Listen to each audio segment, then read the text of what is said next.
Olá pessoal, 19 de novembro de 2020, agora exatamente 9 horas e 3 minutos da noite. Esta é a 46ª edição do Jornal da Live, uma nova maneira de fazer jornalismo em que você constrói a notícia junto com a gente. Eu sou Paulo Silvestre, consultor de mídia, cultura e transformação digital, e vou conduzir a conversa aqui conosco hoje. Como sempre, junto conosco o Matheus. E aí pessoal, tudo bem?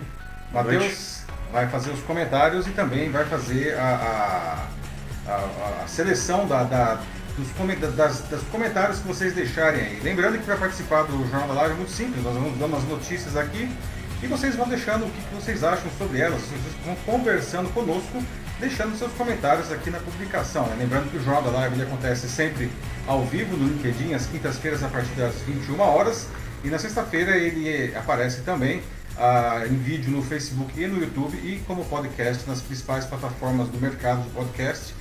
Procure lá pelo meu canal, o Macaco Elétrico, e vocês vão encontrar lá o Jornal da Live e vão poder seguir como podcast. Muito bem, pessoal. Esses são os assuntos que nós vamos tratar aqui hoje.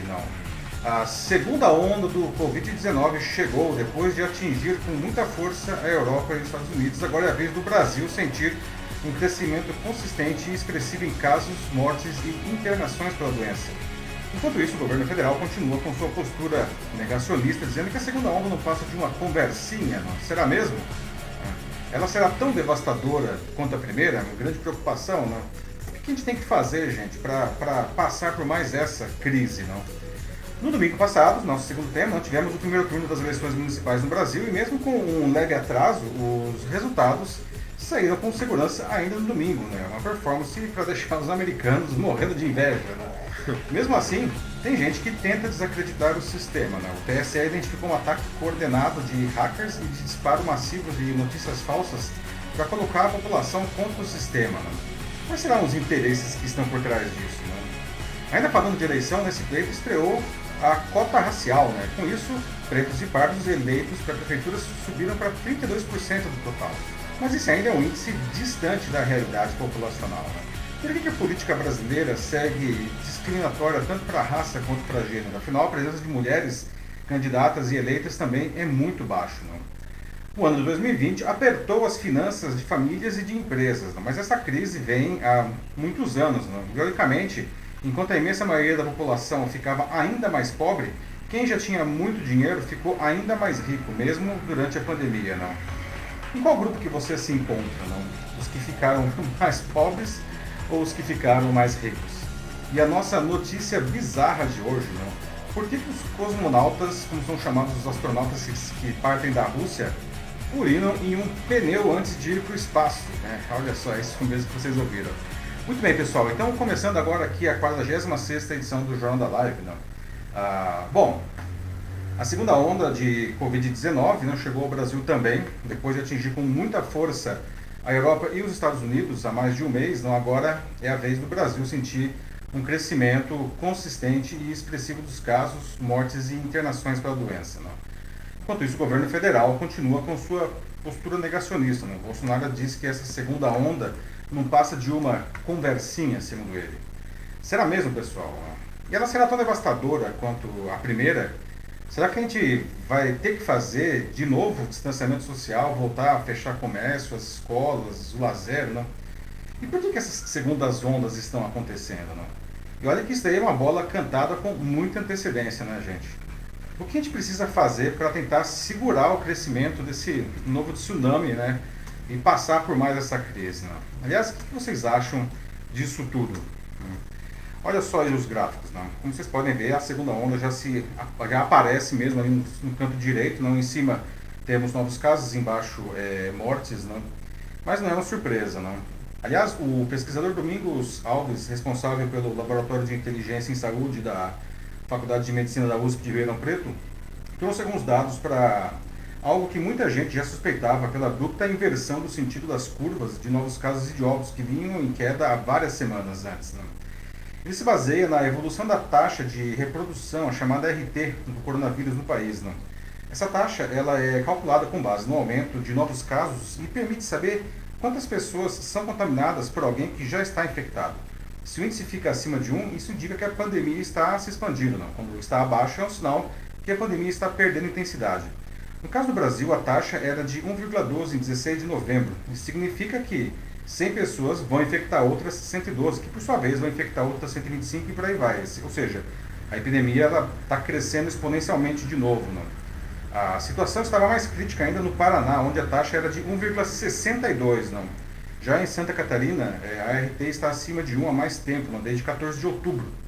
A média móvel da RT no Brasil está acima de 1 desde 11 de novembro, ou seja, há quase uma semana. Não? O índice não ultrapassava esse patamar desde o dia 10 de agosto. Em outras palavras, depois de 3 meses de contração, a pandemia voltou a crescer no país, caracterizando a segunda onda. Isso se reflete claramente no monitoramento da média móvel de novos casos registrados no país, feito pelo Covid-19 Brasil, no Instituto. Essa taxa vinha apresentando uma tendência de queda desde meados de agosto e atingiu seu menor valor desde então em 6 de novembro, com 13.644 casos. Ela voltou a subir no 16 de novembro, a média móvel ficou em 28.425 novos casos, que é um aumento de 208% em apenas 10 dias. É a mesma situação enfrentada nos Estados Unidos e na Europa, onde a propagação do coronavírus voltou a se intensificar nas últimas semanas. Segundo o pesquisador, o Alves, nossa segunda onda vai ser muito mais parecida com a dos Estados Unidos que com a da Europa, porque a Europa conseguiu efetivamente controlar de verdade a transmissão, que voltou com força depois do verão, quando as pessoas, enfim, foram viajar e trouxeram novas cepas do vírus para casa. Já nos Estados Unidos e no Brasil, como não houve um real controle da pandemia, isso gerou praticamente uma sobreposição entre a primeira e a segunda onda. A situação, na realidade, pode ser ainda mais grave que o que mostram os dados oficiais. Desde meados de setembro, o problema da subnotificação vem se agravando porque estão sendo feitos menos testes e entre os que são realizados são cada vez menos os de PCR, que são aqueles mais precisos, e mais testes rápidos que dão um falso negativo. Esses números eles devem se traduzir em um maior número de internações, como já vem acontecendo aqui em São Paulo, por sinal, tanto em hospitais públicos quanto privados. As autoridades de saúde se preocupam ainda mais com esse aumento nas internações, porque a gente está se aproximando das férias e das confraternizações de fim de ano. E segundo eles, não há dúvida de que esse aumento se deve ao relaxamento generalizado dos cuidados por parte da população. Isso não quer dizer que todo mundo tem que ficar trancado em casa de novo, mas não dá para fazer, por exemplo, o que foi visto no Rio de Janeiro nesse fim de semana, quando um luau na Pedra do Arpoador reuniu mais de 2.000 pessoas, gente. A banalização se observa principalmente entre adultos jovens. Bom, o que vai acontecer então? Bom, tudo vai depender de como as autoridades brasileiras vão lidar com a nova onda e que começa a se refletir nas estatísticas. Quando veio a primeira onda, o cenário era o mesmo. Os casos estavam se multiplicando lá fora e a gente sabia que ia chegar aqui. E a gente não fez praticamente nada. Ficamos fazendo pouco caso, como se fosse uma gripezinha. E agora a gente está tendo aí de novo a chance de fazer algo antes que a situação se agrave verdadeiramente. O Ministério da Saúde continua amarrado. Ontem teve um caso bizarro de um tweet do próprio Ministério ser apagado algumas horas depois da sua publicação pelo próprio autor. Esse tweet ele lembrava que ainda não há remédio nem vacina contra o Covid-19 e disse que o melhor a se fazer é manter o distanciamento social. E aí, vejam só, o tweet foi apagado depois. Os profissionais de saúde dizem que se os hospitais voltarem a lotar agora, a situação pode ser mais grave que na primeira onda, porque agora não há mais hospitais de campanha, primeiro, nós estão todos desfeitos já, e muitos leitos estão ocupados com pacientes de outras causas médicas, inclusive aqueles que foram impedidos de fazer cirurgias eletivas no auge da primeira onda. O governo do estado de São Paulo disse que não fará progressão das fases do Plano São Paulo pelo menos até o mês de dezembro. Na verdade, pode até voltar para as fases mais restritivas. Bom, pessoal, o que vocês acham? Será que a gente está mesmo na segunda onda? Será que ela vai ser tão devastadora quanto a primeira? Será que a gente vai ter que, enfim, fazer distanciamento social de novo? Será que vai ter que fechar tudo? Por que essa segunda onda está acontecendo aqui no Brasil e lá fora, que está com mais força? Olha que isso aqui foi bem avisado. O que a gente tem que fazer para, enfim, tentar segurar isso daí, para que esse negócio não cresça de novo? E aí, Matheus, como estamos aí? Vamos lá, então. Começando aqui com o chat, tem algumas pessoas que estão bem preocupadas, assim, a maioria parece que está preocupada de fato com essa segunda onda, mas temos também alguns que estão um pouco desconfiados em relação à veracidade disso. Mas vamos lá, então, ó, começando aqui pelo Márcio Lima, ele diz assim, ó, boa noite, quarto dia com Covid. Quem não acredita na segunda onda, venha tomar café comigo. Sinto muito, Márcio. Pois é, Márcio. Sinto muito mesmo aí. Cuidado aí, monitora direitinho. Espero que você melhore rapidamente aí. Sim. Aí em seguida aqui eu tenho a Dirlene Silva, que ela disse, né, que o Brasil não aprende, era só olhar para o que está acontecendo na Europa em setembro, né, até mesmo acho que antes, né, então... Lá o negócio lastimável. já tá há mais de um mês aí. Não sei Sim. se o Joaquim, que sempre nos acompanha, está aí, né? O Joaquim que fala de Portugal, né? Talvez ele possa até dizer alguma coisa. Estou procurando por ele aqui, mas acho que ele ainda não entrou. Mas Vejamos. Dilene, você tem razão, tá? O negócio é bola cantada, né? Então a gente precisa observar aí o que está acontecendo nos outros países para tomar as medidas adequadas aqui, né? Certo, então em seguida eu também tenho aqui a Bruna Matias, que ela disse que já temos vários casos confirmados, né, de reinfecção por coronavírus, tanto em casos de assintomáticos como sintomáticos. Então, de novo, pessoal, isso é uma coisa que é importante ressaltar. Mesmo que você já tenha pego a Covid-19, você pode ser reinfectado. Já tiveram vários casos em relação a isso no mundo todo, então Sim. lembrem-se, por favor. Isso é verdade e é um negócio muito preocupante, né? Porque a gente achava, não, que se você pegasse a doença você ficaria imune a ela, não, mas isso parece que não acontece, não. Um colega meu mesmo que mora na Espanha, ontem, por coincidência, eu estava falando com ele e ele pegou a doença não, no finalzinho de março, ou seja, quando estava entrando no pico lá na Espanha, não? Ele, a mulher e a filha, e ficaram mal, mas enfim, disse que passou tudo, né? Apesar que ele disse que demorou 2 meses para sentir de novo o sabor e cheiro das coisas, né? Mas enfim, se curou. Aí veio o relaxamento e ele achou que estava tranquilo, que ele já tinha pego a doença antes, né? E foi pro parque e tal, não sei o que, e veja só, não. Pegou de novo, não? Pegou de novo a doença, não? E agora, bom, já se curou de novo, né? Mas então o negócio é complicado, temos que ficar atentos aí. Agora, lendo um dos que estão um pouco desconfiados sobre isso, eu tenho um da Lúcia Marli Souza, em que ela disse que ela está um tanto desconfiada em relação à segunda onda, à realidade dela, porque ela se lembrou de que quando a gente teve os casos de infecção na Europa, eles estavam no inverno, justamente, quando as doenças respiratórias são piores. Enquanto aqui no Brasil, nós estamos no verão. Uhum. Então, como se explica isso? É um bom ponto, Lúcio, mas na verdade a questão do inverno e do verão, o inverno sempre se agrava porque as pessoas tendem a ficar mais em locais fechados e hoje a ciência já sabe aí que o Covid-19 ele se transmite por aerossóis, portanto ele fica em suspensão no ar, né? Portanto, ambientes pouco ventilados, lugares fechados, isso tende a aumentar a doença, não? Então, por isso que o inverno é sempre uma situação grave, aliás, como todas as doenças respiratórias, não? Só que existe outra coisa aí, não? Isso daí é só, o fato de ser inverno ou verão é só um agravante, porque as pessoas ficam em locais fechados, não? O que realmente provoca a primeira, a segunda, a terceira onda, que é o caso do Irã, que está na terceira onda já, né? O que provoca essas ondas, na verdade, é o fato de que as pessoas simplesmente deixam de se cuidar, não? Enfim, começam a se aglomerar, como esse caso desse luau aí no Rio de Janeiro, com 2.000 pessoas na Pedra do Arpoador, que é um espaço relativamente pequeno, né? Enfim, saem sem os cuidados, saem sem máscaras, não lavam mais as mãos com a devida frequência, não passam álcool gel. Então, o que provoca a onda não é tanto o clima, e sim o fato de que as pessoas se descuidam, né?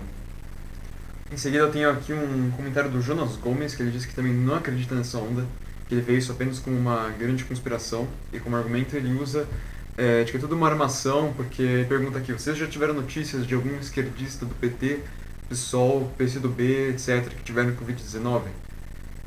Gente, assim, isso aqui eu vou falar, né, mais uma vez, essa não é uma questão política, todo mundo tá pegando isso. Só porque não foi divulgado na mídia de que alguém, sei lá, importante do PT, digamos assim, qualquer um, né, mesmo, Lula, que seja, não tenha pego, não quer dizer que essa doença não é real. Ela é extremamente real. Até a gente teve aqui o caso do Márcio que disse que ele já pegou. Então, pessoal, por favor, vamos tentar ser mais conscientes aqui. E mais empáticos também, porque realmente o vírus não dá para politizar isso daí, não. E Exatamente. as notícias eles nunca falam qual que é o alinhamento político de quem morreu, né? Nem de um lado e nem do outro, tá? Porque isso não é importante. Quando você morre, você morre. Pois é, Simples sim. assim. Isso é totalmente irrelevante. Aliás, dizer isso daí eu diria que, desculpa, é inadequado, não. As pessoas estão morrendo, né? No final de semana, um amigo meu morreu, não. Foi o primeiro caso de uma pessoa muito próxima a mim, de que eu gostava muito, que morreu por causa do vírus, não. E era uma pessoa que estava, enfim, saudável, tomava relativamente cuidados, assim, e não resistiu, tá? Então, por favor, eu acho que não dá para seguir com uma pergunta dessa dizendo se o cara é esquerda ou direita, se ele pega ou não pega, não. Isso daí o que a gente tem que olhar são as questões factuais, os números, não. Os números que, aliás, vêm do próprio governo, não. E os números estão aí, né, mostrando, vou colocar até aqui o gráfico novamente, não. Como vocês podem ver aqui, veja aí na parte, na ponta direita das curvas, não, tanto de um lado quanto do outro, não, o aumento ele é evidente, não. Agora aqui tem o Denis Castro com alguns dados que ele trouxe aqui. Diz que infelizmente, né, vamos chegar em breve aos 200 mil, que é muito ruim para o emocional, né, de todo mundo, né, mas quanto tempo a gente vai ficar em casa de fato, né? Mas, enfim, aqui ele continua, né, dizendo que em Juiz de Fora parece que já temos 90% dos leitos ocupados e vai começar a fechar tudo de novo. Então, mais uma vez, o retorno do lockdown. E ele ainda por cima lembra aqui de um agravante que vai ser o segundo turno das eleições, que vai acontecer esse domingo. Pois é, né, Denis? O Denis, que é de Juiz de Fora, né, não tinha esse número de 90% dos leitos ocupados em Juiz de Fora. Aqui na cidade de São Paulo, onde eu estou, não está na casa de 43%, né, uma situação ainda relativamente confortável, mas tanto os hospitais públicos quanto os privados já deram um alerta que o número ele não é só uma flutuação, né, o número ele é consistente e está crescendo já há pelo menos uma semana. Não?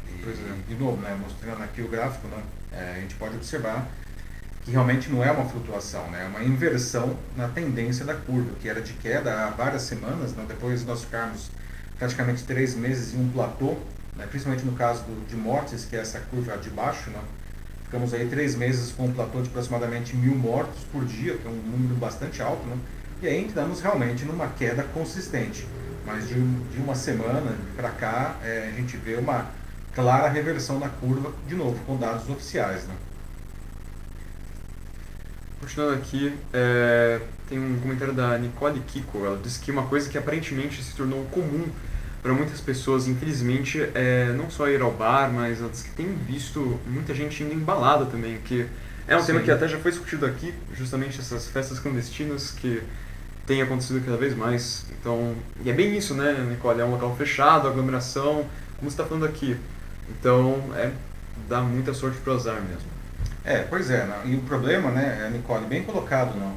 De novo, esses eventos são o que o pessoal está chamando de super spreaders, não, super espalhadores, não.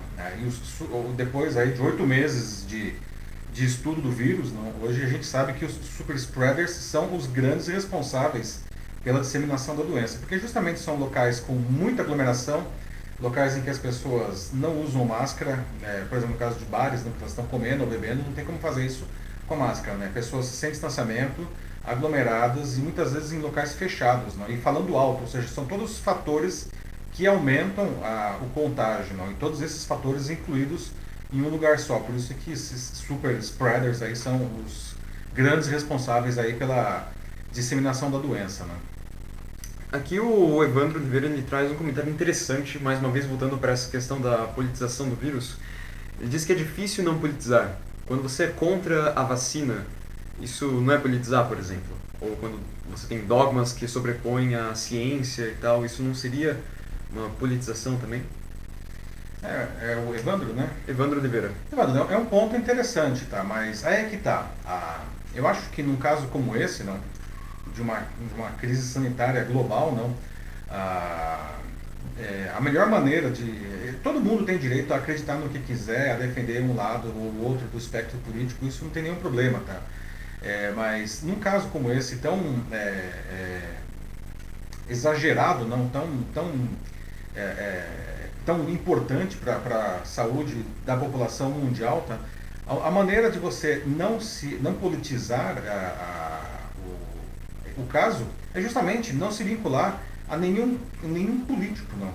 Concentre-se no que diz a ciência, não. A ciência e os profissionais de saúde, eles têm a melhor resposta para aquilo. Que não quer dizer que a ciência esteja sempre certa. Aliás, uma das características que diferencia a ciência do dogma é que a ciência nunca afirma que ela está certa. Ela sempre traz aquilo que é o mais próximo da verdade a partir de observações sérias e desapaixonadas, né? Então, quando você se aproxima da ciência, quando você diz que é importante fazer o distanciamento, quando você diz que é importante usar a máscara, quando você diz que a vacina é importante, todas elas, desde que aprovadas, evidentemente, você não está politizando, né? Você está agindo com base em valores inegociáveis, como o caso da vida, não. A vida é um valor inegociável. Sim.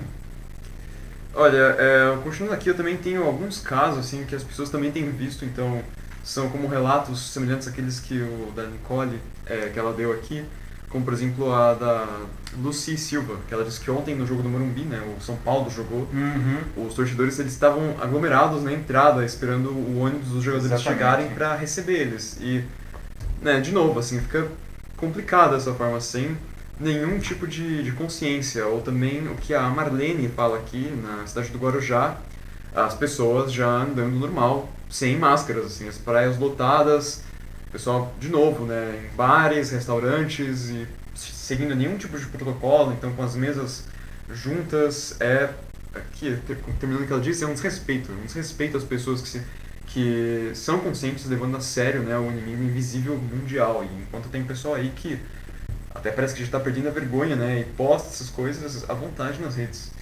Bom ponto aí, os dois exemplos trazidos. Não, eu vi esse negócio do Morumbi ontem no noticiário e fiquei assustado, porque Muita gente. eram milhares de pessoas, assim, que o ônibus não conseguia nem passar pela rua, todo mundo, evidentemente, sem máscara, todo mundo junto, querendo chegar no ônibus, não.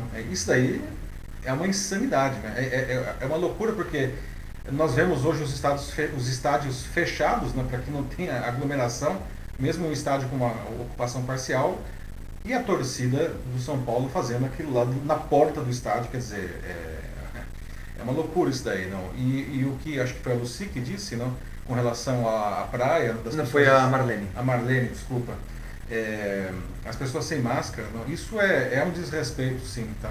Concordo, porque existem pessoas que estão querendo se cuidar, não? E quem anda sem máscara ela não está colocando em risco só a própria vida, mas ela ajuda a espalhar o vírus e colocando em risco a vida de outras pessoas, né? Aliás, é uma pena que até agora a gente continua vendo casos de pessoas que estão aí se cuidando, não?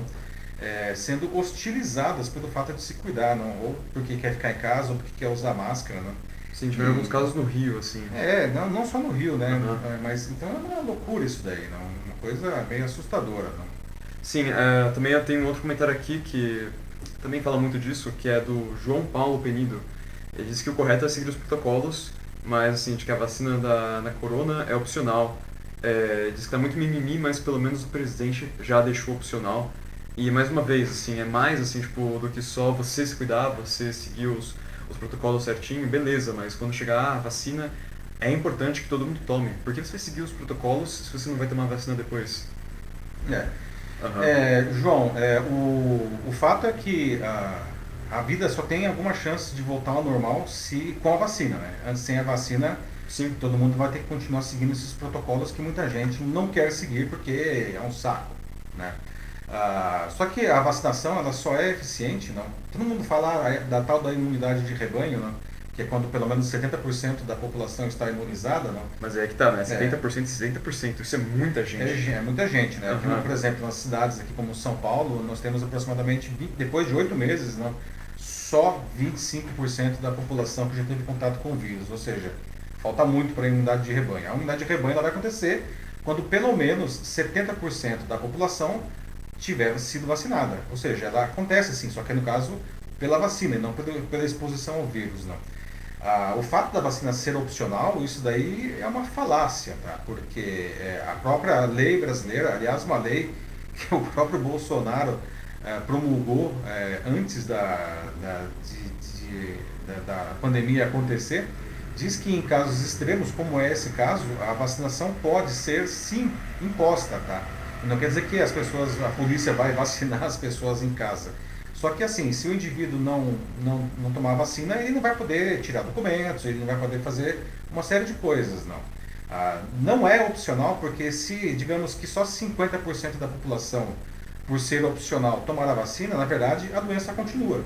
A vacinação, ela deve ser feita em massa, não só nessa, como em qualquer doença, não. Infelizmente, nós vemos doenças que estavam praticamente erradicadas, voltando com força e matando gente, inclusive aqui no Brasil, como é o caso do sarampo, que era uma doença praticamente erradicada, como o caso da poliomielite, que foi considerada erradicada. Nós temos casos novos e pessoas morrendo porque elas se recusaram a vacinar, elas não vacinaram seus filhos, né? Eu vou seguir nesse comentário porque o João acabou de escrever aqui dizendo de que, de novo, não há necessidade, mas que ele acredita que todos os idosos sim devem tomar a vacina, uma vez que o maior percentual são eles os infectados. Mas, de novo, João, assim, mesmo que seja mais letal com os idosos, é só você ver agora a segunda onda, como ela está na Europa. E nos Estados Unidos. Nos Estados Unidos também, e como parece que vai ser aqui também. Quem está sendo mais infectado agora são os mais jovens. E desses mais jovens também, muitos estão morrendo. Então, não é uma coisa que, se você colocar só para os mais velhos, para os idosos, isso não resolve a situação, não resolve o problema. Todo mundo tem que tomar. Voltando, né? A importância da vacinação em massa não é só para proteger quem tomou vacina, mas para proteger toda a sociedade, não. A doença ela só vai ser considerada, se não erradicada, pelo menos bastante controlada, se pelo menos 70% da população for vacinada. Se não, não adianta, tá? Temos mais alguma aí ou vamos para o próximo assunto? A gente pode ir para o próximo já. Vamos para o próximo assunto então, pessoal. Vamos falar agora de eleição, né? No domingo a gente teve o primeiro turno das eleições municipais no Brasil, né? E mesmo com um leve atraso, os resultados saíram com segurança ainda no domingo, né? Uma performance que realmente eu falei antes, né? Para deixar os americanos morrendo de inveja com aquela apuração lenta deles, né? Mesmo assim, tem gente que tenta desacreditar o sistema eleitoral eletrônico brasileiro, que tem nas urnas eletrônicas a sua maior estrela, né? O TSE, por exemplo, veja só, identificou um ataque coordenado de hackers e disparo massivo de notícias falsas para colocar a população contra o sistema, não? Quais os interesses por trás disso, não? E afinal, a urna eletrônica e o sistema de apuração brasileiros, eles são seguros, não? Ou será que é fácil de fraudar isso daí, não? Você prefere manter a urna eletrônica, ter voto impresso a partir de uma urna eletrônica, que é uma outra opção, né? Ou você quer ter voltar ao voto em papel como era antigamente, né?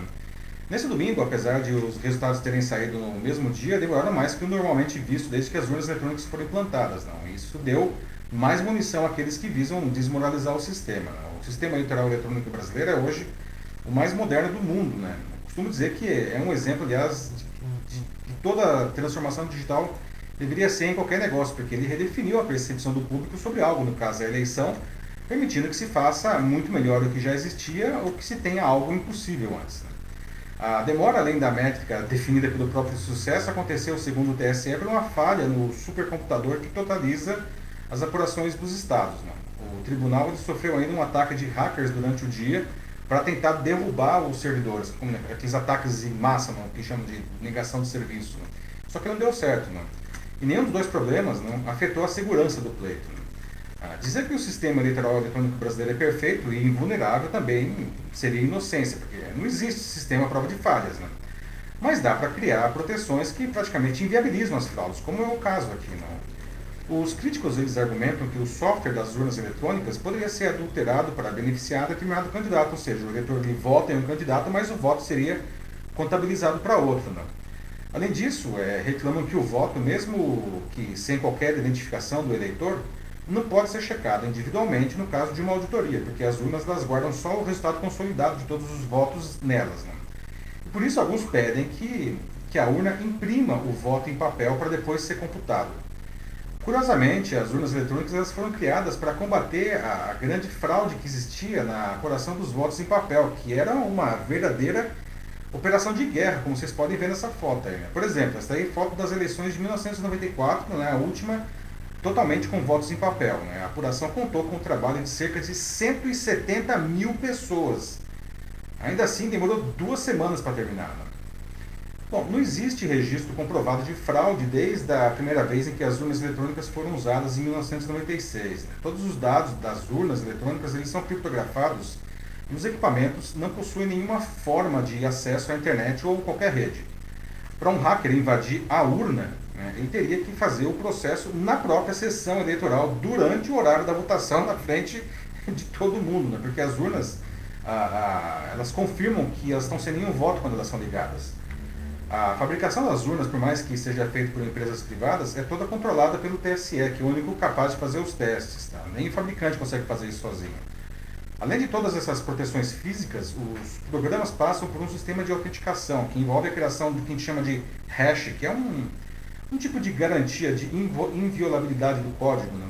E as assinaturas digitais do presidente do TSE, do Procurador-Geral da República e do secretário de Tecnologia da Informação do TSE. Se for preciso fazer qualquer mudança nos programas, todo esse processo tem que ser refeito, ou então o software novo não vai, a urna ela não roda o software. Né? Logo após a votação ser encerrada, a urna automaticamente apura os votos nela e imprime os resultados da sessão eleitoral para que fique imediatamente disponível para o público. Os resultados consolidados, então, eles são criptografados e gravados em um pendrive que é levado sob escolta para o cartório eleitoral para ser transmitido por uma rede interna para o sistema totalizador. Né? É uma rede que está totalmente fora da internet, não existe internet nessa história, né? Tudo apartado. De novo, dá para garantir que o sistema é infalível? Não? Bom, por uma questão filosófica e técnica, não dá, não. Mas para vencer toda essa combinação de proteções físicas e eletrônicas, os hackers eles precisariam de um procedimento que provavelmente nunca vai ser feito por ninguém, não? O que nos leva de volta à outra pergunta, né, que eu fiz no começo. Né? Porque tem gente que deseja então a volta do voto em papel, seja impresso ou seja lá o que for. Né? Bom, na melhor das hipóteses é porque a pessoa desconhece o processo, né? Ou é mais uma vítima da guerra de desinformação nas redes sociais. Na pior das hipóteses, porque essa pessoa deseja mesmo fraudar as eleições. Né? O sistema eletrônico praticamente inviabiliza isso. Era muito fácil fraudar os votos em papel, né? Sejam esses aí em que o carinha coloca a caneta, ou mesmo um voto impresso pela urna. Não? E tem ainda um terceiro tipo de pessoa que pode querer a volta do voto em papel, aquela que tem medo de, enfim, do desconhecido, não? Que não tem controle. Não? Mesmo que seja aí um controle ilusório. Né? Então, pessoal, o que vocês acham? Não? Aliás, está até em teste, né? Voto pelo celular, não? Que é uma coisa que muita gente não vê a hora de que isso aconteça, não? Que você poder votar onde você estiver, não? Mas isso ainda vai demorar um pouco, acredito, né? Porque justamente para garantir uma segurança efetiva no pleito. Mas não deixa de ser interessante a ideia, né? Torcer para que um dia isso seja possível. Não? Mas então, afinal, na opinião de vocês, a urna eletrônica e todo o sistema de apuração eletrônico brasileiro, vocês acham que eles são seguros? Não? Ou que é fácil de fraudar? O voto impresso ou o voto em papel seriam melhores? Não? Ou você, enfim, o que vocês preferem? Manter a urna eletrônica ou usar um outro sistema aí de outro jeito? O que vocês acham? Bom, começando aqui com o Joaquim Desiderio Neto, ele diz que existem propostas de avaliação inteligentes, né, que já sabemos aqui, mas infelizmente também há muitas pessoas mal intencionadas, né, então que cometem fraudes, sim, então mesmo digamos que essas eleições via celular fossem aprovadas, obviamente isso ainda não tornaria uma eleição assim a prova de fraudes, né? Nenhuma eleição seja eletrônica, seja de papel, mas, enfim, vejamos, né? O Joaquim diz que é interessante e eu concordo com ele, é uma proposta de fato interessante e que, imagina se estivesse disponível agora isso, durante essas eleições municipais, pelo menos assim, pensando assim no sentido da contenção do vírus, né? Uhum. Isso seria excelente. Com certeza, né? Aliás, o próprio ministro Barroso, presidente do TSE, ele disse que ele acredita que talvez tivesse menos abstenção, né? Nós tivemos uma abstenção bastante alta, já tinha sido alta na eleição anterior, foi um pouco mais alta agora, em parte por conta da pandemia, talvez essa diferença tenha sido por pandemia, mas na verdade é por conta do desencanto da população com o sistema, enfim, político brasileiro. Né? O pessoal está muito desgostoso da vida, aí o pessoal simplesmente não vai votar. Né? Mas o voto pelo celular, se é que já fosse possível ter isso com segurança, que não é o caso, foram feitos os primeiros testes nessa eleição, só para, enfim, verificar provas de conceito, não, ainda tem um caminho aí para seguir adiante. O Márcio Lima voltou aqui, ele disse que a única fraude comprovada das eleições foi o caso Proconsul, espero que tenha falado certo, a tentativa de fraudar a eleição do Brizola. Só foi possível desmascarar essa fraude porque os votos eram em papel. Sem papel, não tem como fazer recontagem. Sim, de fato, o papel, assim, com a recontagem, isso pode ajudar na hora de você encontrar uma fraude. Mas, ao mesmo tempo, a eleição em papel ela é muitíssimo mais fácil de fraudar. Então, eu ainda diria assim que eu prefiro as eleições eletrônicas, mesmo que tenha essa comprovação, talvez, mais fácil.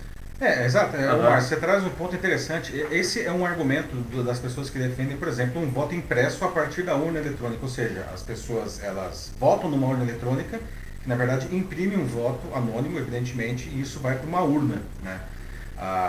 Mas esse processo, não, ele acaba sendo um processo mais fácil de se fraudar justamente porque ele é um processo físico, não existe ali um papel, né, em uma urna, não, bom, a gente tem incríveis exemplos aqui no Brasil, né, o pessoal é muito criativo, infelizmente, para fraudes em eleições, não.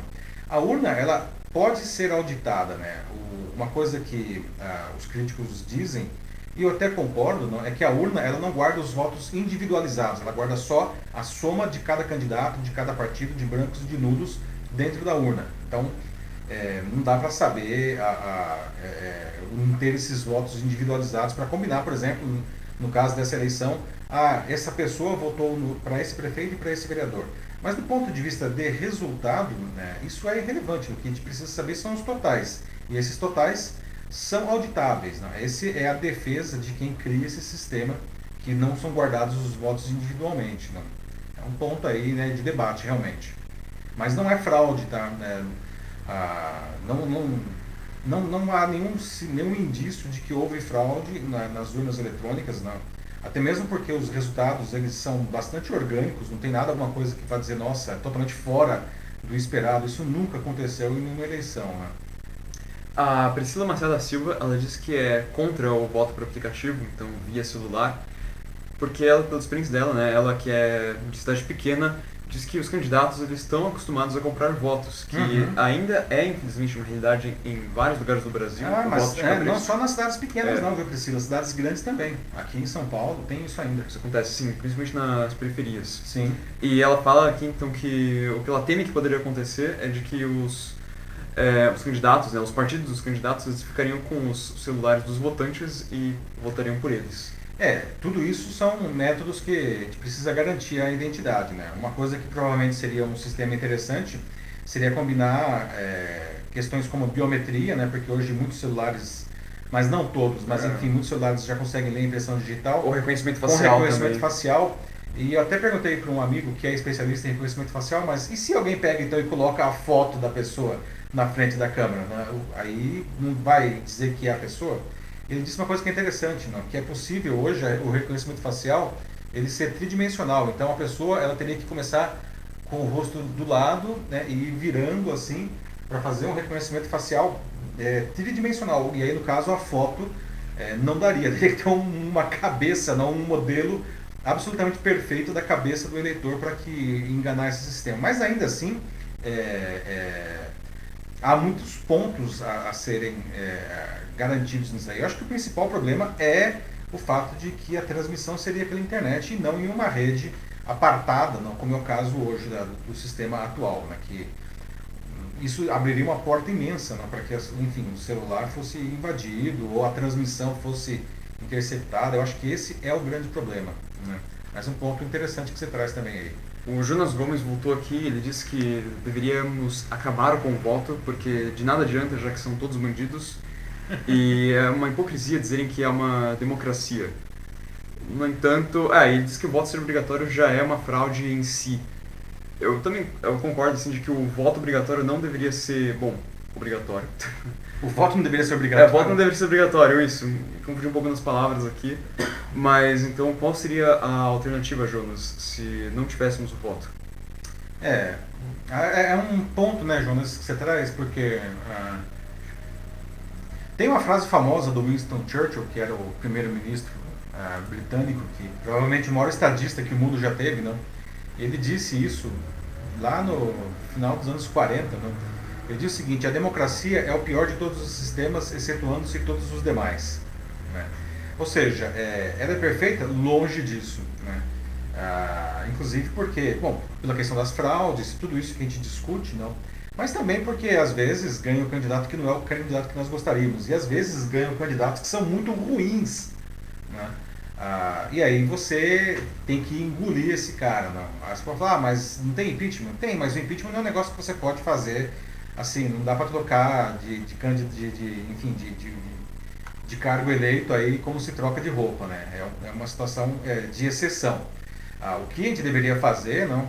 E isso sim seria, cara, sensacional, não?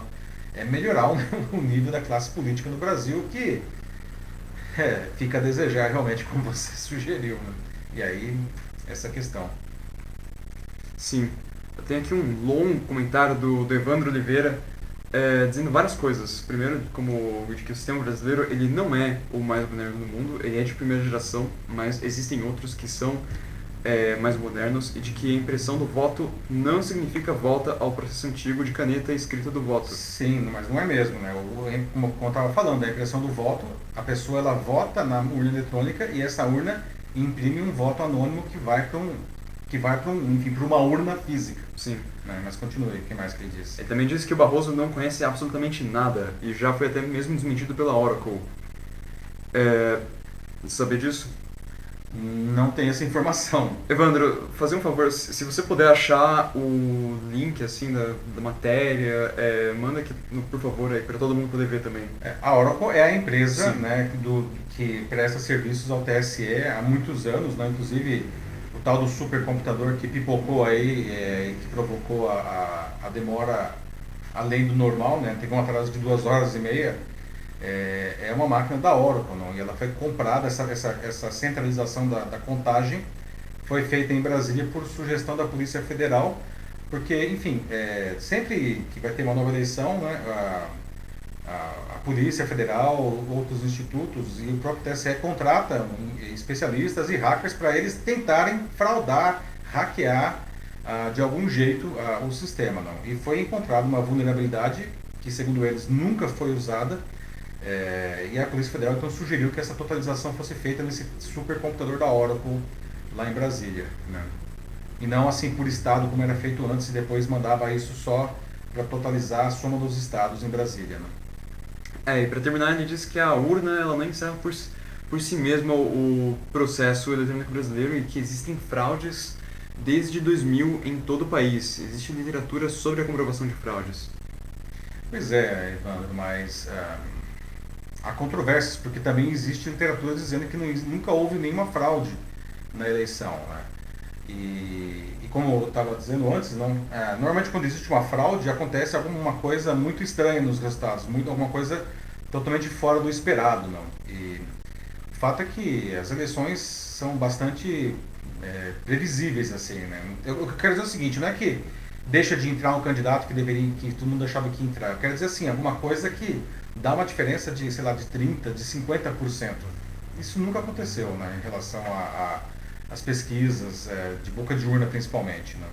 Aliás, as pesquisas de boca de urna são extremamente assertivas, né? A gente viu nessa última eleição isso acontecendo novamente, né? A Priscila Maciel da Silva tem aqui um outro comentário e é um tanto interessante em relação à questão do voto obrigatório. Ela diz que tem fé de que o que garante o mínimo de democracia é o voto obrigatório em si. E eu acho que eu consigo entender o porquê ela diz isso. Porque com o voto obrigatório, né, então a maioria vai votar. Claro que vão ter aqueles que vão se abster, né, e não vão às urnas de qualquer forma e vão preferir pagar multa, como tem acontecido bastante aqui nas eleições municipais.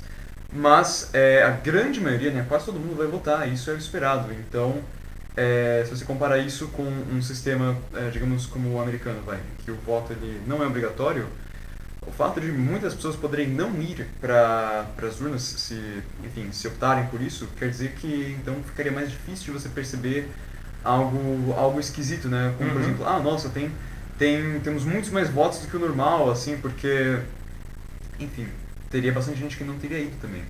Então, faz sentido até. O que você diz, Priscila, esse é o argumento das pessoas justamente que defendem o voto obrigatório. Né? A eleição ela ficaria mais representativa. A gente viu o que aconteceu nos Estados Unidos nessa última eleição, né?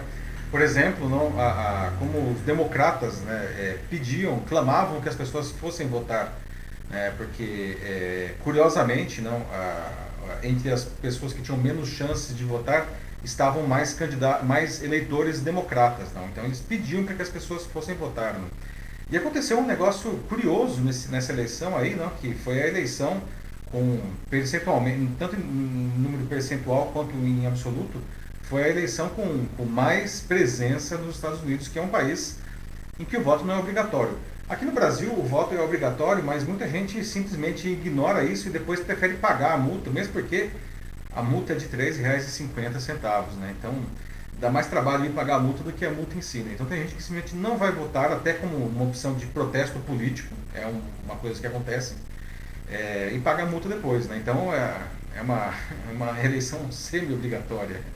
Pegando aqui o argumento assim, de porque o voto ele não deve ser obrigatório, tem aqui esse comentário da Natasha Costa, que ela diz que o voto não ser obrigatório é o que dá vontade das pessoas votarem. Também, tipo, porque não tem essa bagunça nas ruas, né, com um monte de, como trios elétricos até, que alguns políticos têm, né, carreatas, desfiles, então por isso as pessoas vão, né, votar e, enfim... E até mesmo por isso que no interior se compra muito voto, porque as pessoas, muitas pessoas não têm essa vontade de votar, né? E ela verdade. até termina aqui o comentário dela dizendo de que, na opinião dela, os políticos eles nem deveriam visitar as pessoas em suas casas, para também dificultar a compra do voto. É verdade, Natasha, né? Pra você ter uma ideia, não, isso acontece em todas as cidades, não só no interior, mas é verdade, no interior isso acontece mais, não? Sim. No dia da eleição, os candidatos, eles alugam uma Kombi, não, para recolher os eleitores, não, para votar neles, não, assim, o cara que vota longe, então ele não tem nem que ir até o lugar do voto, né? O candidato leva. Isso daí claramente é um crime eleitoral, assim como você dá presentes, dá comida, ou fazer qualquer tipo de promessa, não? Isso é uma promessa, digo assim, não aquelas promessas de campanha, né? Mas do tipo, sei lá, se você votar em mim e eu ganhar, eu te dou um emprego, né? Tudo isso aí é proibido, né? Que são crimes eleitorais, né? Sim. Vamos pro próximo, então? Vamos Já pro próximo. 10 para as 10, nossa, nem viu o o tempo voar assunto aqui. tá voando aqui, né? Mas muito bem, pessoal. Olha só, né? Ainda falando de eleição, no nosso próximo debate, vamos avançar aqui agora, 9h50, não? Bom, amanhã se comemora o Dia da Consciência Negra, não? E nesse pleito estreou a cota racial, né? Com isso, pretos e pardos eleitos das prefeituras subiram para 32% do total. No caso de gênero, a diferença é ainda maior, porque apenas 12% das prefeituras que já se decidiram ficaram com mulheres. Né? As duas porcentagens estão muito distantes da divisão da população brasileira. Você sabe por que é importante a gente ter equilíbrio entre gêneros e raças na política? Né? Por que a gente avança tão lentamente nisso? Né? Aliás, o que a gente poderia fazer para melhorar essa situação? Né? Bom, no ano de estreia da regra que obriga os partidos políticos a distribuir de forma proporcional a verba pública de campanha entre candidatos brancos e negros, os pretos e pardos tiveram um avanço na eleição para prefeitos, mas o desempenho ainda está longe de refletir o retrato da população brasileira. O resultado das urnas mostra que 32% dos prefeitos já eleitos no primeiro turno em todo o país se declararam pretos ou pardos. Os brancos, então, eram 67%.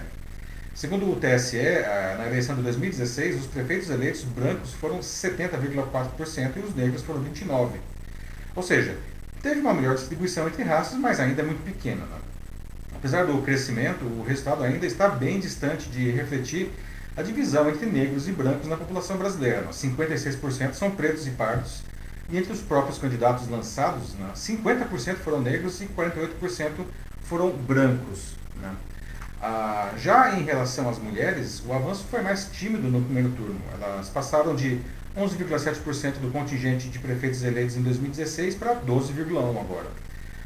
Um dado significativo, porém, mostra que cresceu de forma mais expressiva a presença tanto de mulheres como de negros nas disputas de segundo turno, ou seja, das maiores e mais importantes cidades do país.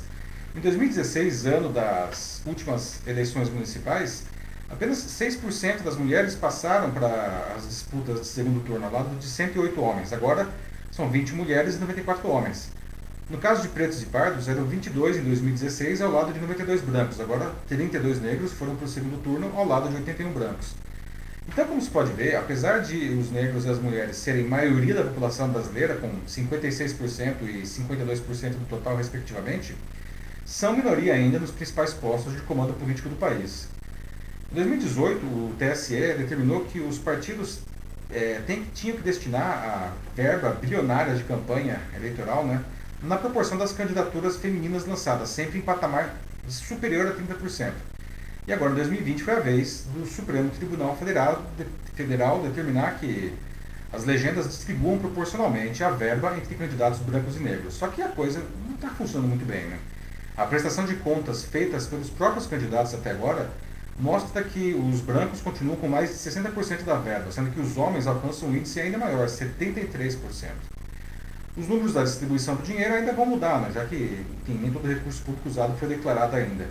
Os partidos dizem que estão se esforçando para cumprir a determinação, mas eles reclamam que a cota racial foi definida há muito pouco tempo. Não.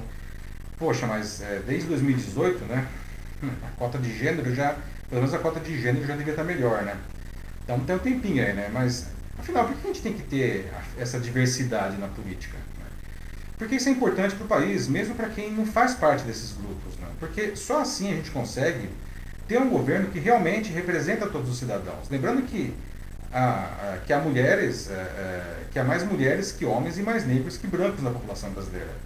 E só uma mulher sabe o que é ser uma mulher, né, e o que uma mulher passa. Uhum. Da mesma forma, só um negro sabe o que é ser negro. Um homem e um branco não tem como saber isso, porque ele não é. Né? Então, se a gente tiver um governo que realmente representa toda a população, o país inteiro vai melhorar, vai melhorar para todo mundo. Né? Por isso, esse debate aqui é tão importante. Não? Vocês concordam com isso, pessoal? Mas se isso é tão importante, por que a gente avança tão lentamente nisso? Né? O que a gente pode fazer para melhorar esse equilíbrio aí? Então, começando aqui, eu tenho o Joaquim. Ele diz que todas as pessoas são iguais perante a Deus, então não deve existir esse tipo de aplicação de cor para as pessoas que creem em Deus. Então, é isso aí, assim, realmente assim, somos todos iguais, todos somos seres humanos, nós todos viemos assim, tipo, do mesmo lugar e acho que isso é super importante mesmo, assim, algo muito bom assim, de se lembrar. Legal, Joaquim. Muito bem, Joaquim. Né? E de fato, né, não faz sentido essa divisão. Né? Infelizmente, não, a divisão não é só na política. A política é só um reflexo da divisão da sociedade, não? E que, no final das contas, como eu estava explicando, acaba sendo alguma coisa ruim para todo mundo. Né? Sim. Enquanto isso também, enquanto o pessoal vai escrevendo, também o Evandro ele respondeu aqui, ele disse que depois ele vai mandar alguns links para você e complementos sobre o comentário que ele fez um pouco antes, inclusive sobre a Oracle aqui, vai mandar direto no seu perfil. Legal, já agradecer o Evandro aqui também. Obrigado. Obrigado de novo, sim. Vejamos. Opa! Aqui é a Adriana Chalela. A diversidade... Olá, Adriana. Ela não tem representatividade, a diversidade. E é algo burro, pois consomem e fazem a máquina girar. Bom, não sei se eu entendi. Você pode ler de novo aí, Matheus? Sim, claro. A diversidade não tem representatividade. É algo burro, pois consomem e fazem a máquina girar. Não sei se eu entendi exatamente o que quis dizer aí, mas... A máquina, eu não sei, não entendi, Adriano. Será que você pode explicar? Eu confesso que eu não entendi. Diversidade tem representatividade é algo burro, pois consomem e fazem... Adriano, eu também acho que, por favor, assim, se você puder explicar de novo, a gente agradece. Assim, a diversidade, sem dúvida nenhuma, não, é importante. Talvez eu acho que eu tenha entendido. Estou pensando aqui, Adriano, veja se eu entendi bem, não. O fato de nós termos, por exemplo, mais mulheres em cargos de poder, e não só no poder político, mas enfim, em cargos de liderança e nas companhias, mulheres que ganham mais, né? Isso daí certamente injeta uma quantidade incrível, não só de dinheiro na economia, mas de uma visão diferenciada, não só na economia, mas enfim, na própria sociedade. Não? E isso daí é alguma coisa que melhora muito o resultado para todo mundo. Não? Tem um guru da administração chamado Tom Peters, não? Ele já fala há bastante tempo isso daí, ele fala que O grande problema das empresas, não, ele aliás ele usa um termo que eu acho super curioso, eu nunca mais esqueci depois que eu li o livro dele. Ele diz o seguinte, né, as grandes empresas elas são comandadas por homens brancos de meia idade e calça de poliéster. Nunca mais esqueci esse termo. E o que ele quer dizer com isso? Que todas as empresas são comandadas por pessoas que pensam da mesma forma, não? E isso daí automaticamente você exclui uma parcela considerável, para não dizer a maior parte da população, que tem necessidades diferentes, não? Isso é ruim até para os negócios, não? Porque você não está atendendo bem o seu público. Você pode perder seus clientes, não? Não sei se era isso que você queria dizer, Adriana. Se não for, por favor, aí me explique. Continuando aqui, tem o Denis Castro dizendo de que agora ele se lembrou da luta do Chadwick Boseman, né, o ator que Pois é, boa lembrança. faleceu recentemente, uma pena, e ele era o intérprete do Pantera Negra. Provavelmente o seu mais conhecido papel.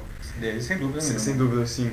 Ele coloca aqui, Saudade de Pantera Negra e Stan Lee criou um personagem onde não existem diferenças, apenas o benefício do todo. Muito bem colocado, Denis. Esse filme, né, o Pantera Negra, é um filme muito interessante, né, porque é um raríssimo caso de um filme, de um blockbuster principalmente, não de um filme arte, mas de um blockbuster, em que o negro é colocado em primeiro plano.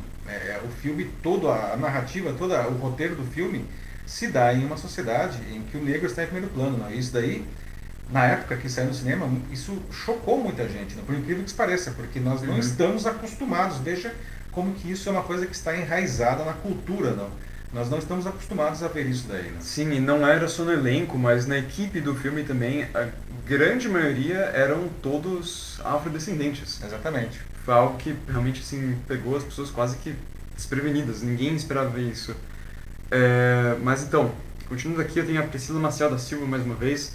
Ela diz que nunca foi a favor de cotas, a menos que essas cotas não sejam baseadas por sexo e raça. Ah, sim, entendi. Então, entendi. Ou seja, você não defende cotas, mas defende as cotas por sexo e raça, é isso? Entendi bem, né? Ok, entendi. Que é o que, inclusive, se propõe aí na política. É importante ter essa diversidade aí, né? Vamos para o próximo assunto, Mate? Acabou de me tocar aqui 10 da noite. Nós temos ainda 2 temas. Podemos seguir adiante? Vamos lá. Vamos lá, pessoal. Então, peraí. Bom, agora vamos falar um pouco de economia. Não? O ano 2020, ele apertou as finanças das famílias e das empresas, sem dúvida nenhuma, não. Mas essa crise ela já vem de muitos anos, isso aí não é de agora, não. Entra governo, sai governo e o Brasil não consegue se ver livre dela. Daí vem a pandemia de Covid-19 e piora algo que já estava muito ruim, não. Ironicamente, enquanto a imensa maioria da população ficava ainda mais pobre, quem já tinha muito dinheiro ficou ainda mais rico, não? Mesmo durante a pandemia. E aí, em qual grupo que você acha que você está? Os que ficaram mais pobres ou os que ficaram mais ricos, não? Que dicas que você poderia compartilhar aqui com todo mundo, não, para até, enfim, ajudar aí nas finanças das pessoas, não, ou das empresas, não? Veja só, em 2015 o Brasil entrou, ou seja, 5 anos, não, o Brasil entrou em recessão ainda no governo da Dilma Rousseff, não. Entre 2015 e 2016 o PIB recuou 9%. 6 milhões de brasileiros perderam o emprego de uma vez ali, não? E a recuperação ela vem caminhando a passos lentos, não, piorando a vida de todo mundo. Quer dizer, quase todo mundo, né? Porque um estudo de pesquisadores do IPEA, o Instituto de Pesquisa Econômica Aplicada, demonstra que os mais pobres ficaram ainda mais pobres, não? E acredite se quiser, os ricos ficaram mais ricos. Na verdade, esse último grupo concentrou praticamente tudo que o Brasil cresceu no período. Isso não é de hoje, né? A desigualdade sempre foi forte no nosso país. Ela se agravou durante o período militar, com a redemocratização diminuiu, mas voltou a crescer em 2016. A pesquisa do IPEA mediu o aumento da desigualdade de 2012 a 2018, usando os dados da PNAD contínua, que é aquele relatório que o IBGE faz na entrevistando famílias a cada 3 meses. Só que aí, um ano depois da pesquisa, que foi até 2018, em 2019, seguiu a mesma tendência, não melhorou, né? 2020 continuou e ainda foi agravado pela Covid-19. Né? Um dos motivos para o aumento da desigualdade é que as políticas sociais foram sendo colocadas de lado, segundo os pesquisadores. Um deles é o Bolsa Família, que ficou gradativamente subfinanciado, pagando menos e para menos gente. Né? Apesar de as pessoas estarem ficando mais pobres, o governo não vê mais essas pessoas como pobres, aí é que está. Por isso os pesquisadores dizem que nesse aspecto de 2011 a 2020, o Brasil teve praticamente uma década perdida, né? Vale dizer que a crise não atingiu apenas os mais pobres, não. A classe média também foi achatada e muito, né? Mesmo pessoas bem qualificadas perderam o emprego e não conseguiram se recolocar, não. Muitas tiveram que se reinventar e muitas vezes piorando a qualidade de vida. Segundo o estudo, a renda do brasileiro caiu em média 3%, mas a pouca recuperação foi desigual. 80% da renda recuperada ficou com 5% dos mais ricos, né? Isso demonstra, né, o tamanho do abismo entre os mais ricos e os mais pobres. No Brasil, veja só, o 1% mais rico concentra mais renda que os 40% mais pobres. Ou então, os 10% mais ricos ficam com mais do bolo do que 80% dos mais pobres, né? Segundo os pesquisadores, os mais ricos do Brasil são tão ricos quanto os seus pares nos Estados Unidos e na Europa, né? Já a nossa classe média é muito mais parecida com os pobres, né? Então, pessoal, qual grupo que vocês estão? Como que vocês se sentem de 2015 para cá? Não precisa nem ser só esse ano que teve, esse ano tão atípico, não? Mas de 2015 para cá, vocês sentem que vocês estão mais pobres, que vocês ficaram mais ricos, enfim, como que vocês estão lidando com essa recessão que não termina nunca, não? Quais são as dicas que vocês podem compartilhar com o pessoal aqui? Enquanto o pessoal vai escrevendo aqui, eu vou ler um comentário aqui que foi super legal aqui no final da Adriana Chanella, do último assunto, porque ela fez uma grande referência a uma recente entrevista que fizeram com o Obama, que falou algo, como ela mesma descreve aqui, genial, que quando você deixa de fora as mulheres, assim, é como se você estivesse jogando, né, com um time de futebol, em que você é o treinador e você deixa metade do time no banco. Então, é isso aí. Eu vi essa entrevista aí, né, Adriano? Foi a entrevista que o Pedro Bial fez com o Obama anteontem, né? Foi anteontem, nós vimos também, né? Sim, assistimos. Foi incrível a entrevista, realmente. Faz muito bom.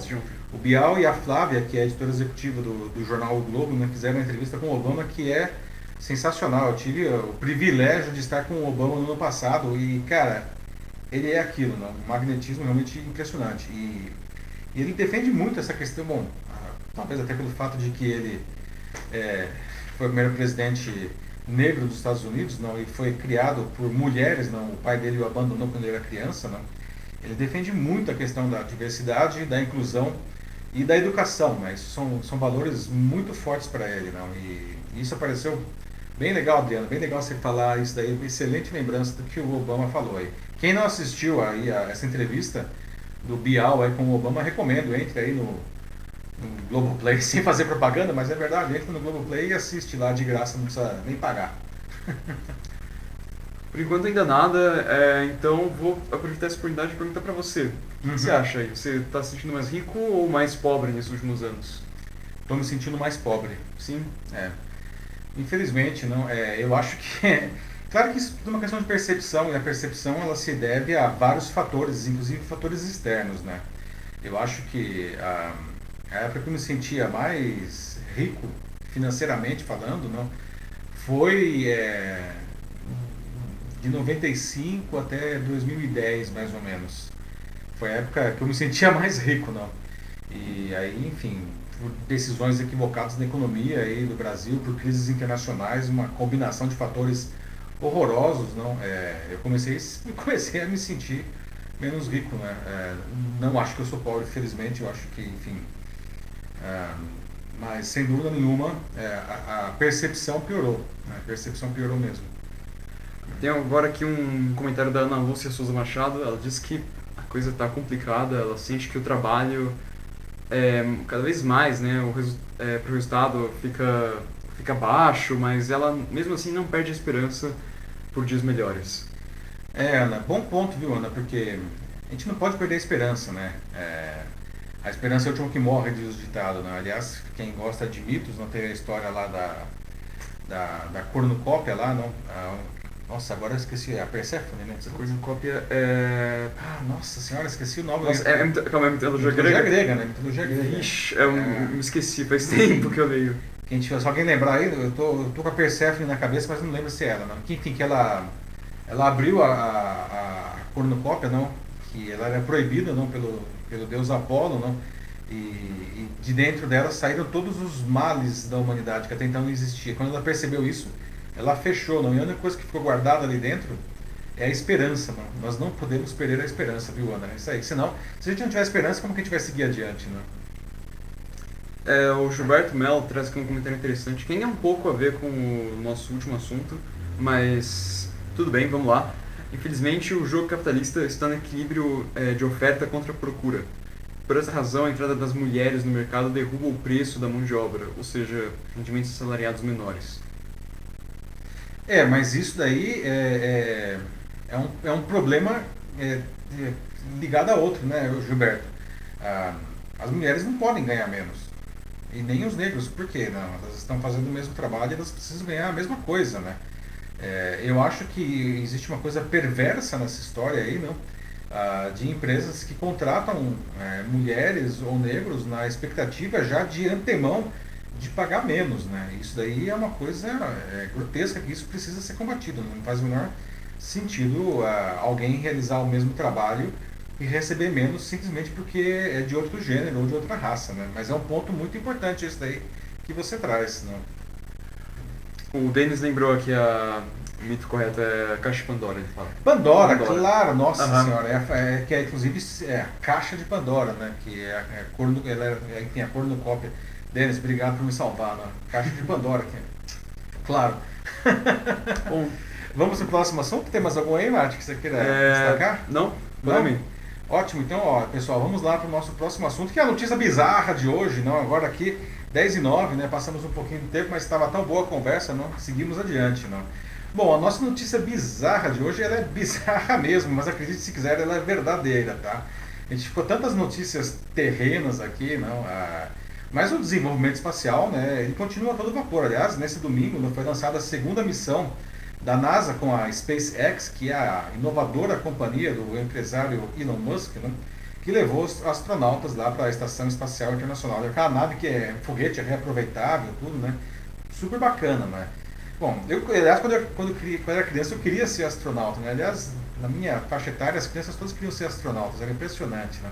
E como repórter, uma das entrevistas mais legais que eu fiz, não, apesar de ser uma pessoa relativamente desconhecida, não, foi com o Terence Henricks, que na época ele era piloto de ônibus espacial da NASA, não? E foi para o espaço 3 vezes. Ele pilotava o ônibus, o cara pilotava o ônibus espacial. Não? Bom, mas nem tudo é modernidade nesse mundo da Lua, tá, gente? Tem uma coisa, muita tradição, tá? E algumas tradições meio estranhas, né? Aproveita e me conta aí, antes de eu contar qual que é essa tradição estranha. Você tem algum ritual que você costuma fazer antes de realizar alguma tarefa sua? Mas enfim, vamos à parte bizarra da história, não? Graças ao soviético Yuri Gagarin, que vocês podem ver aí na foto, não? O programa espacial soviético, que agora é russo, não? Ele tem uma tradição que é no mínimo peculiar, não? Todo cosmonauta, como são chamados os astronautas que partem da Rússia, antes de ir para o espaço, eles têm que, atenção, urinar em um pneu.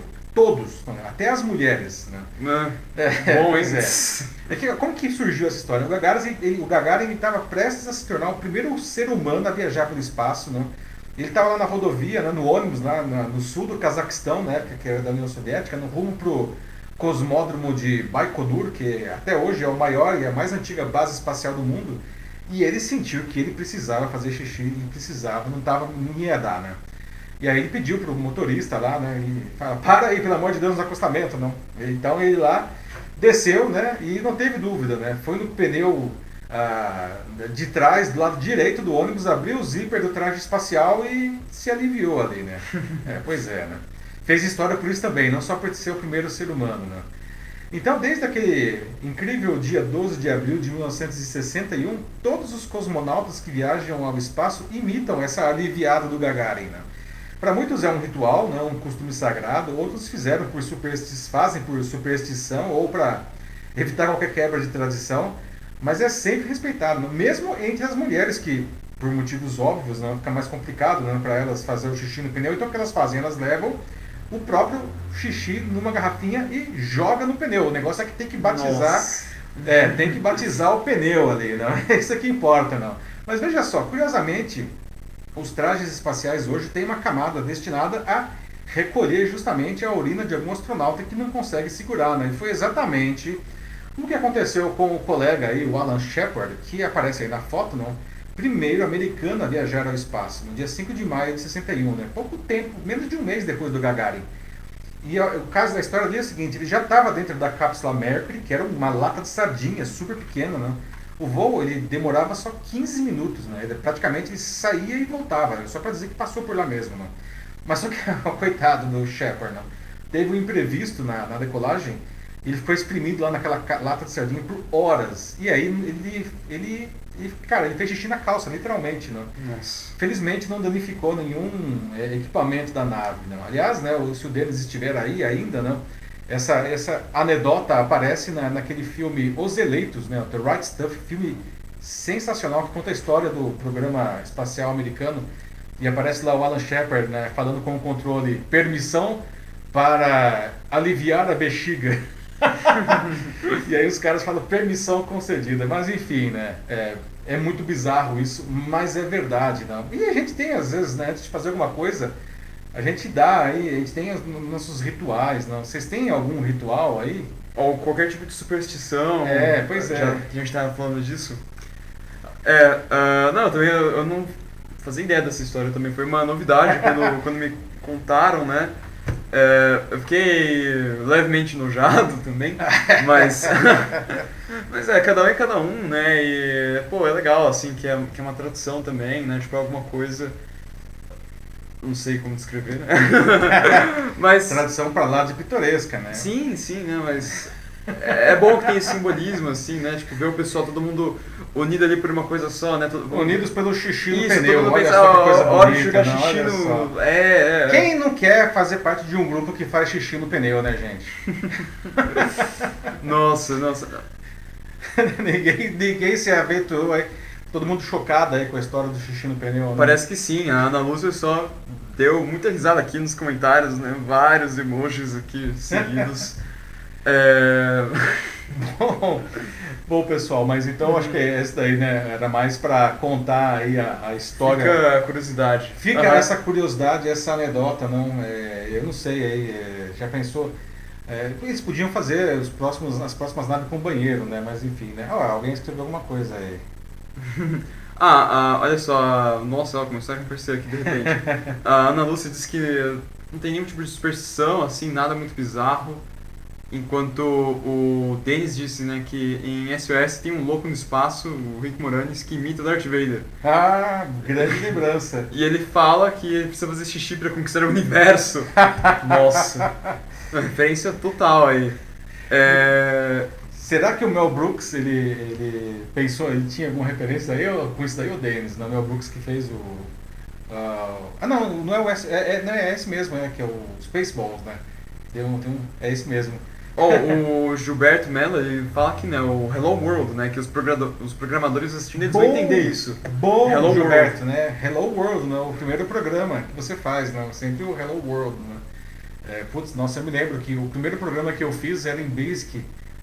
Isso faz tempo, deixa eu revelar a idade aí, mas foi em 1985. Que eu me lembro que era 10 input A, qual o seu nome, 20 print A, né? Então você rodava o programa, você colocava o nome, aí de repente você dava o enter e aparecia o seu nome. Eu falei, nossa, sensacional! Foi o meu Hello World aí, né? Boa, Gilberto. Boa, realmente aí o pessoal que é de TI vai se identificar. Sim. É um dos rituais mais conhecidos que tem, eu acho, de fato.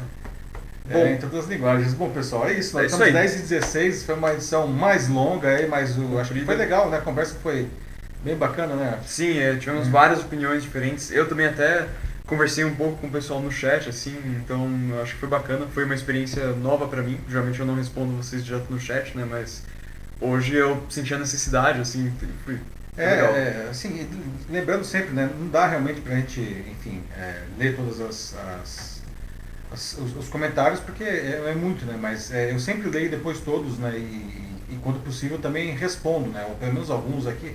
Às vezes não dá mesmo, mas obrigado aí, né? Porque o Jornal da Live só existe com a participação de vocês. A gente não quer chegar aqui e ficar dando notícias. Por assim, você liga a televisão aí e pronto, né? Essa não é a ideia. A gente quer conversar com todo mundo, então obrigado aí pela participação de todos, né? Chegamos aqui ao final da 46ª edição. Semana que vem, quinta-feira, às 9 da noite, estaremos de volta com a 47ª edição.